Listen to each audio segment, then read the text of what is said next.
بسم اللہ والصلاة والسلام علی رسول اللہ والسلام علیکم ورحمۃ اللہ وبرکاتہ۔ امید ہے آپ خیریت سے ہوں گے، امید ہے۔ ایک قصہ سنیے۔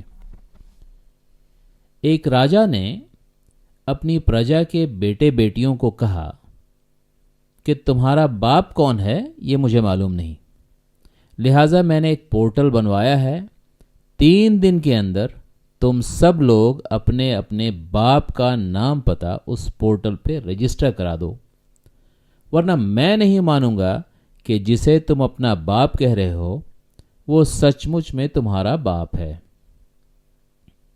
اور 3 دن کے بعد تم کو اپنے باپ کو باپ ثابت کرنے کے لیے ٹریبونل میں کیس کرنا ہوگا۔ میلارڈ کو اگر لگا کہ یہ شخص تمہارا باپ ہے تو شاید میں یعنی راجا اس بات کو مان بھی لوں، ورنہ 20-30 سال میں ہائی کورٹ سے ہوتے ہوئے سپریم کورٹ تک جاتے جاتے اگر تمہارا باپ زندہ رہا تو ضرور یہ ثابت ہو جائے گا کہ وہی تمہارا باپ ہے،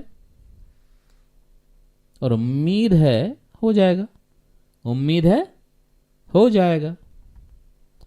عقل و شعور سے پیدل پرجا پورٹل کی طرف بھاگی۔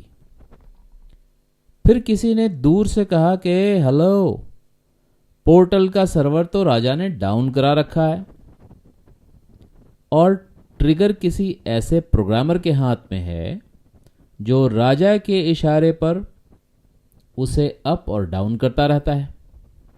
دراصل راجا تمہارے باپ کو تمہارا باپ ماننے سے انکار کر چکا ہے۔ سوال یہ ہے کہ کیا تم بھی اپنے باپ کو اپنا باپ نہیں مانتے؟ اور اگر مانتے ہو تو یہ بات ثابت کرنے کی کوئی ضرورت نہیں ہے، اور اگر زبردستی کوئی تمہارے باپ پر بلڈوزر چلانے آئے گا تو پھر تم کیا کرو گے؟ پرجا میں سے کسی عقل مند آدمی نے جواب دیا کہ قصہ کچھ سنا سنا سا لگ رہا ہے۔ ایک زمانے میں کچھ بلڈوزرز آئے تھے اور وہ بھی ڈیمولیشن کرنے، لیکن ہم نے سنا کہ وہ کیسف معقول ہو گئے۔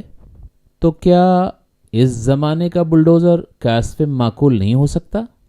ہو سکتا ہے، لہٰذا گدھوں کی طرح پورٹل پر بھیڑ لگانے کے بجائے یہ سوچو کہ ان بلڈوزروں کا کیسف معقول کیسے ہوگا۔